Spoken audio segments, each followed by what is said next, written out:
Nous évoquions le Bénin avec les vives tensions dans le fief de Yayi Boni à Tchaourou, ville située au nord du Bénin. Alors, Germain Pouli, est-ce que déjà vous partagez l'argument qu'évoquait David Jagbavi, c'est-à-dire Yayi Boni a fait pire et qu'aujourd'hui il n'a pas à se plaindre? Non, on ne peut pas dire qu'il a fait pire, donc qu'il doit subir. Non, ce n'est pas la loi du talion. Ici, c'est la justice. Maintenant, ce qu'il reprochait à Talon en son temps, est-ce que ça a été prouvé? C'est qu'il y a eu des poursuites sur le plan économique. Talon a subi des redressements et tout ça.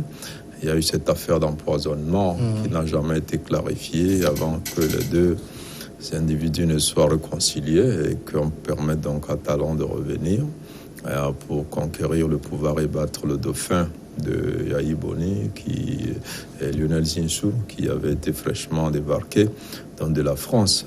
Donc on ne peut pas dire parce qu'il l'a fait, il doit le subir. Non.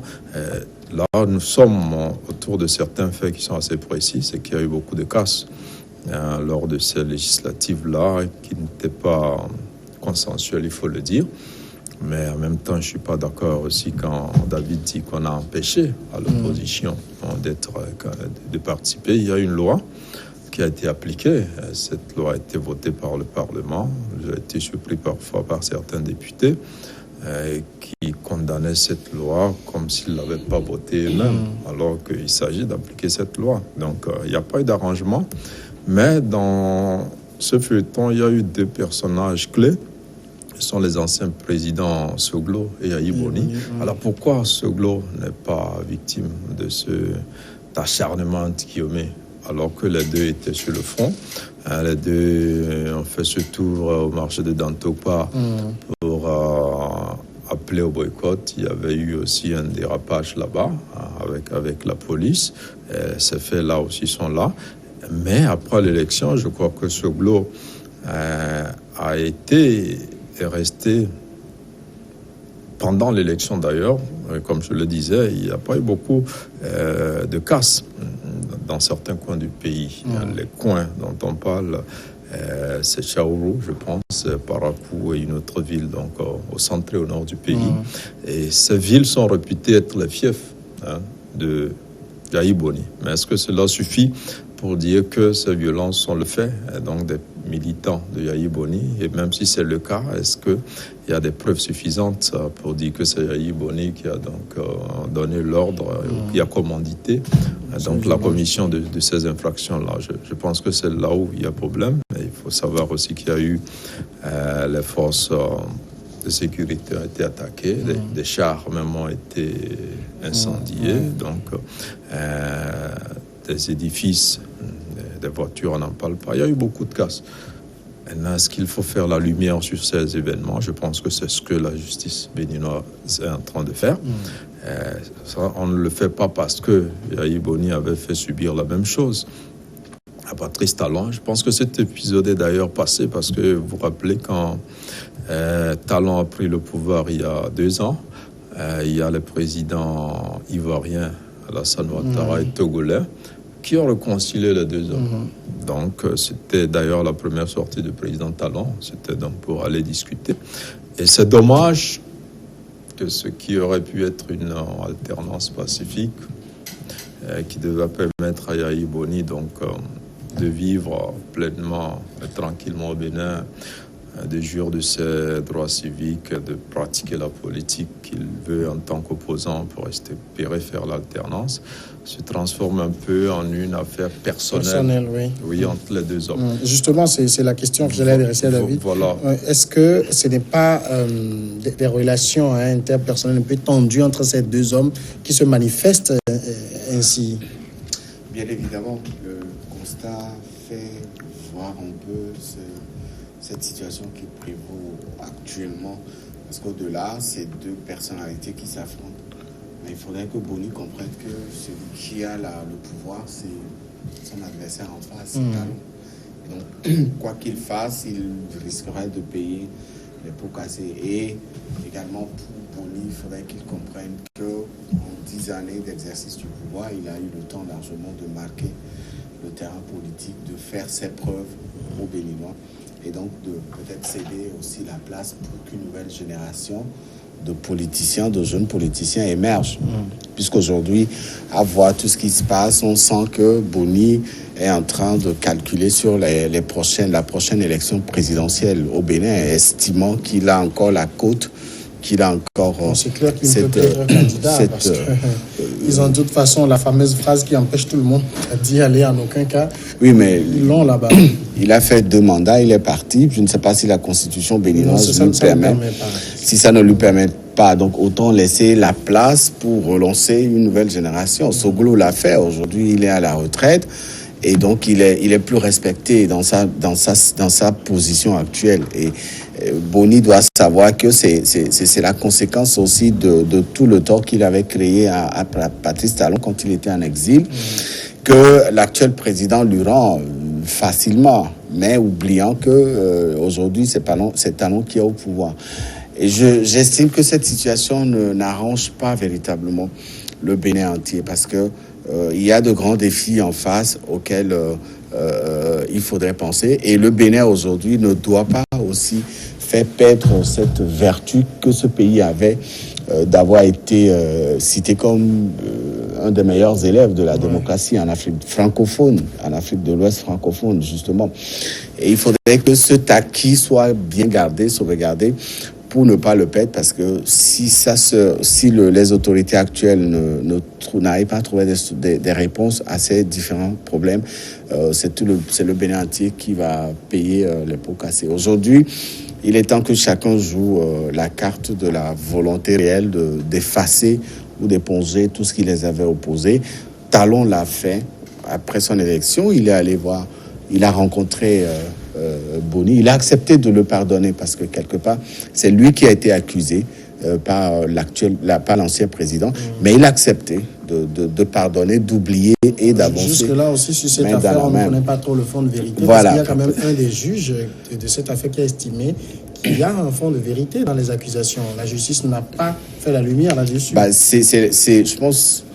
c'est à l'accusateur, je pense qu'on dit en droit qu'il incombe à l'accusateur d'apporter les preuves de son accusation. Donc c'était plutôt à celui qui a accusé l'autre d'apporter les preuves. Si aujourd'hui cette histoire n'a pas abouti, ce qui est important, c'est que le Bénin passe avant tout. Et si Talon a accepté d'effacer le passé, il faudrait que Boni comprenne que il doit faire pareil. Il est devenu un citoyen ordinaire, il doit comprendre, il doit accepter qu'il soit jugé comme tel et non pas qu'il traîne encore son image d'ancien président derrière. Alors, ça veut dire ce qu'on attend maintenant du docteur Thomas Boni Yayi, c'est qu'il prenne définitivement sa retraite politique. Non, prendre sa retraite politique, non. Et puis au Bénin, les anciens présidents sont toujours présents d'une manière ou d'une autre. On voit l'ancienne première dame, Rosine Soglo, qui est toujours au front, aux côtés de son mari un peu plus essoufflé, mais qui est toujours présent. Donc Yayi Boni n'est pas aussi vieux que Nicéphore Soglo. Et puis plus d'autres acteurs de la scène politique qui sont beaucoup plus âgés encore. On ne va pas lui demander de prendre sa retraite, mais je rejoins quand même David pour dire ayant occupé la plus haute fonction. Et sachant qu'il n'y a plus d'autres supérieurs à la présidence de la République dans un État, il gagnerait à être un président qui pourrait rester à côté et accompagner tous les présidents qui viendraient, surtout qu'il a une grande expertise en matière économique. Pour avoir dirigé la BEAD, il pourrait mettre tous ces talents-là. Et puis on l'a vu d'ailleurs récemment en tant que chef de la mission de l'Union africaine au Sénégal, où il a observé les élections. En fait, c'est un peu ce qui choque un peu les Béninois, parce que quand il y a eu des appels à faire la violence au Sénégal de la part de ceux qui se sont estimés lésés ou volés à l'issue des élections, il a passé un message de paix en recommandant aux partis de suivre les voies légales. Alors les Béninois sont un peu surpris quand même que lui, dans son propre pays, qui n'arrive pas à appliquer ce qu'il allait donner comme conseil aux Sénégalais.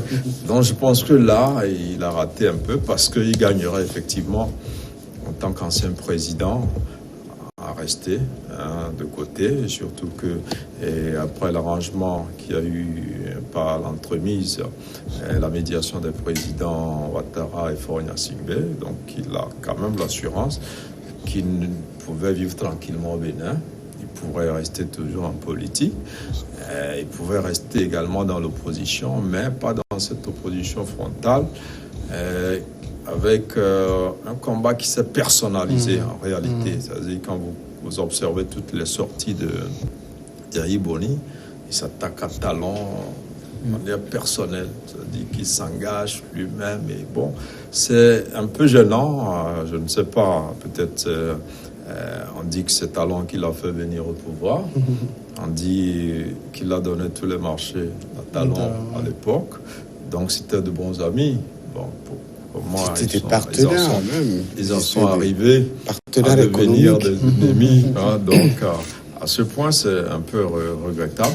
Mais je pense aussi qu'au niveau de Talon, il ne faut pas trop pousser aussi le bouchon, parce que c'est vrai, il y a eu des violences pendant la période électorale, il y a des responsabilités.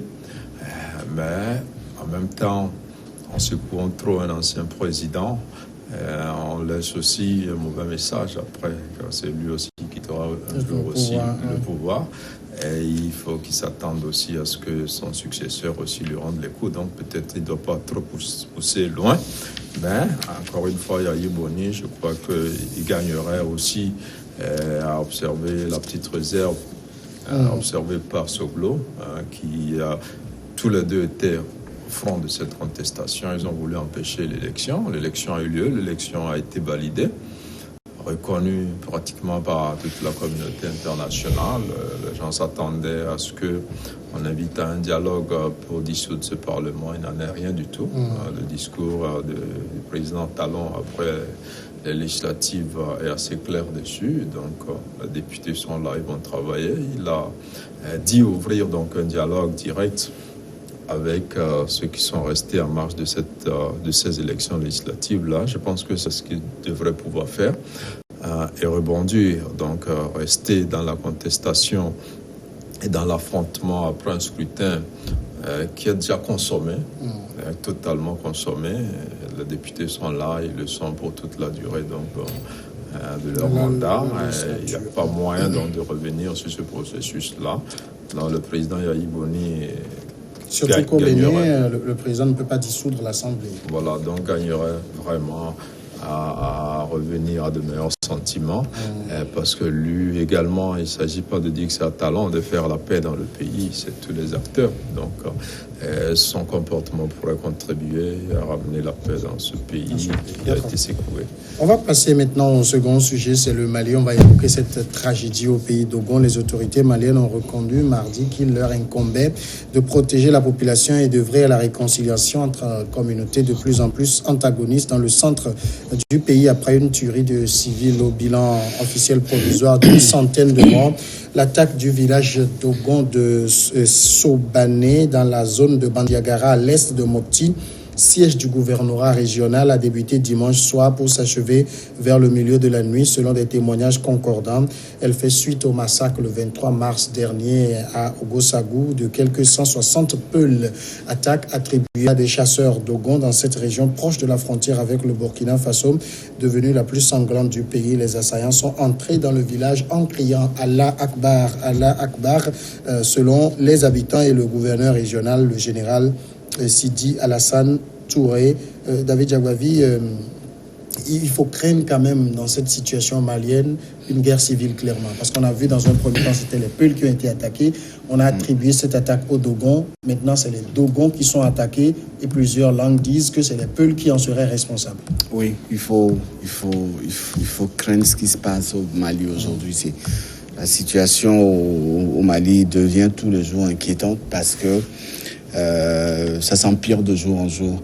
Et tous les jours, aujourd'hui, c'est tout le pays Mali qui se retrouve dans une insécurité totale. On ne sait plus ce qui se passe justement dans certaines régions de ce pays où on parle d'assassinat, on parle de terrorisme, on parle de meurtre, etc.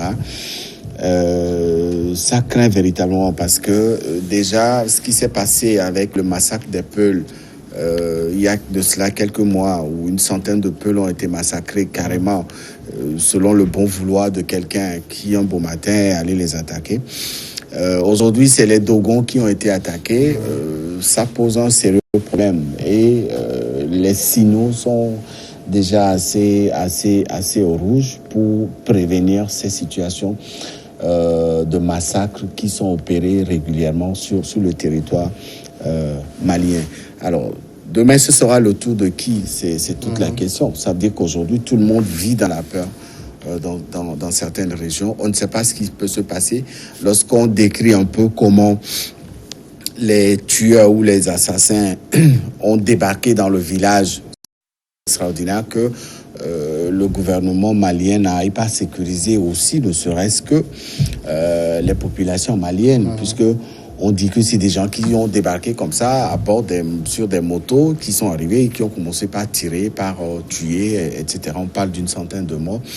Qu'est-ce que le peuple malien a pu faire au juste pour mériter tout ce qui se passe aujourd'hui? Et quelle est la position aujourd'hui du gouvernement malien? Et cette force d'interposition envoyée par la France, qu'est-ce qu'elle fait véritablement pour justement sécuriser et mettre les populations à l'abri de ces attaques? Demain, ce sera le tour de qui? Quand on parle d'une centaine de morts, ça veut dire que c'est des plans qui ont été minutieusement étudiés et l'attaque qui a été lancée a été véritablement aussi étudiée. Alors, les Maliens aujourd'hui s'interrogent véritablement sur l'issue ou sur ce que fait justement le gouvernement de leur pays pour les protéger. Parce que si on ne prévient pas ces massacres, les jours à venir risqueraient d'être noircis dans ce pays. Parce que lorsque la population ou lorsqu'une ethnie va véritablement en avoir assez, ça sera une confrontation frontale, physique et ça entraînera plus de dégâts que ça. Alors, c'est inquiétant. On se perd quand même en conjecture, Germain Pouli, quand on essaye d'analyser qu'est-ce qui est à l'origine des violences entre ces deux communautés, Dogons et Peuls. On sait que les Peuls sont essentiellement des éleveurs, les Dogons, c'est des chasseurs traditionnels, mais on ne comprend pas cette inimitié entre les deux populations. Oui, je pense que la situation au Mali est assez complexe. Donc il y a d'abord des mouvements djihadistes, généralement, qui occupent le nord du pays, une bonne partie du centre du pays. Et dans les zones du centre où les communautés cohabitent, et on assimile les Peuls aux djihadistes, malheureusement. Et donc, l'État étant incapable, globalement, d'assurer la sécurité des citoyens, il y a des milices qui se sont formées, comme dans tout pays défaillant où les forces de sécurité sont incapables, les civils qui sont courageux et qui veulent bien défendre leur communauté s'organisent et parfois donc bénéficient donc de certains armements et sont autorisés par l'autorité parce que qui ne pouvant pas donc assurer la sécurité autorise l'existence de ces milices-là. Donc c'est comme ça que les milices Dogons sont apparues. Donc à l'origine, c'est les milices d'Ozo, un peu en Côte d'Ivoire, qui sont des chasseurs à pouvoir mystique qu'on connaissait, mais c'est pas la même chose au Mali. Au Mali, il s'agit essentiellement des communautés Dogons et Bambara, donc, qui ont formé des milices pour défendre le pays et défendre leur communauté contre les djihadistes. Donc, des djihadistes qu'on assimile parfois à des Peuls. Alors, ce qui a fait que beaucoup de Peuls ont été victimes de cette lutte-là contre les djihadistes dans une confusion où on ne sait pas qui est qui. Et donc, les Peuls aussi se sont constitués en milice d'autodéfense aussi pour défendre des communautés Peuls. Alors, quand vous prenez le rapport de la mission des Nations Unies au Mali, sur une période de 3 dernières années, il y a eu au moins 90 attaques contre les communautés Peuls. de la part des Dogons.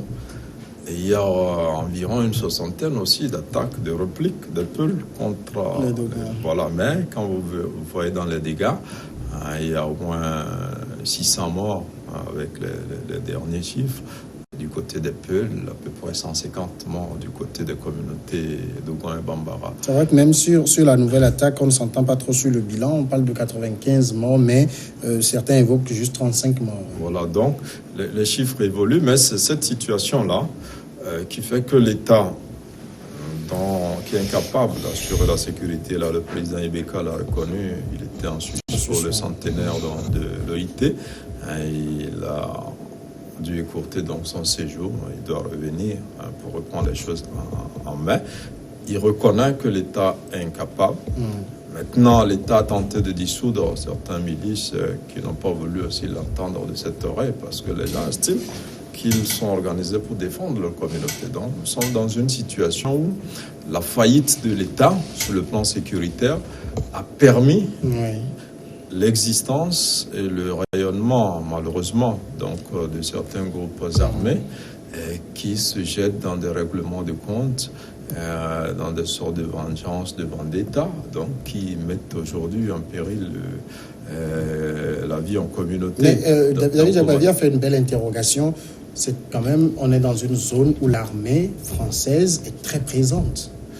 Oui, bon, l'armée française... On a l'impression qu'elle est plus occupée à autre chose. Oui, on parlait même de la MINUSMA. Ce sont des missions qui ne sont pas d'une grande utilité, finalement, dans nos pays. C'est comme ces missions viennent juste pour que la situation reste telle, n'évolue pas. Et généralement, elles n'interviennent pas. Donc, même quand il y a des tirs et tout ça, elles n'interviennent pas. Et donc, c'est compliqué de temps en temps. Les missions françaises frappent quelques groupes djihadistes, mais pas dans le contexte là où on parle. Et après, bon, ça reste là. Maintenant, on soupçonne ces armées occidentales là d'occuper le territoire pour autre chose. On n'a pas véritablement les preuves, mais on pense qu'elles sont plus intéressées par les richesses de ces pays-là, plus que la paix, donc l'instauration de la paix. Alors, donc c'est assez compliqué. David, parlez quand même dans le Mali d'aujourd'hui, avec ces événements qu'on voit dire encore qu'il y a un État malien. Est-ce que ce n'est pas un peu trop dire? Est-ce qu'il existe encore cet État malien-là? Oui, l'État malien existe. Il y a un gouvernement, il y a un président de la République, il y a les institutions qui marchent. Qui ne contrôlent plus rien. Oui, qui n'arrivent pas à sécuriser le pays. Oui, justement, parce que la situation est telle que tout échappe au contrôle de l'actuel gouvernement. Ibeka a hérité d'un pouvoir qui devait être le plus difficile pour lui. Lors de son premier mandat, à la fin du premier mandat, il a promis aux Maliens qu'il allait assurer leur sécurité lors de son deuxième mandat. Mais malheureusement, le bilan des tueries, des assassinats a pris un constat assez vertigineux. On parle de centaines de morts à chacune des attaques et de ces terroristes, etc. Donc aujourd'hui, l'État malien existe toujours, mais incapable d'assurer la sécurité de la population de ce pays. Pourquoi? Parce que il y a une situation qu'il a héritée, l'actuel président, et très tôt, il a reconnu ses faiblesses. C'était aussi l'une des grosses erreurs qu'il avait commises.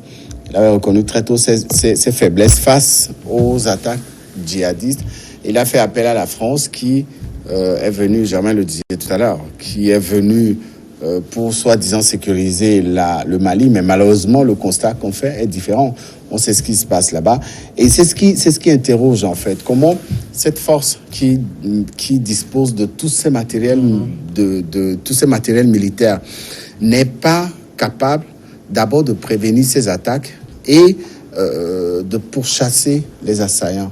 Parce que même si... aussi à leur décharge, on est quand même dans l'un des plus grands pays d'Afrique. Oui, mais ils sont là. La force Barkhane, elle est là depuis des années, elle est là. Et elle dispose du matériel militaire assez conséquent. C'est la France derrière qui finance cette force-là. Donc, ce qu'on n'arrive pas à expliquer, ce qu'on n'arrive pas à comprendre, c'est la facilité avec laquelle les djihadistes attaquent ces villageois.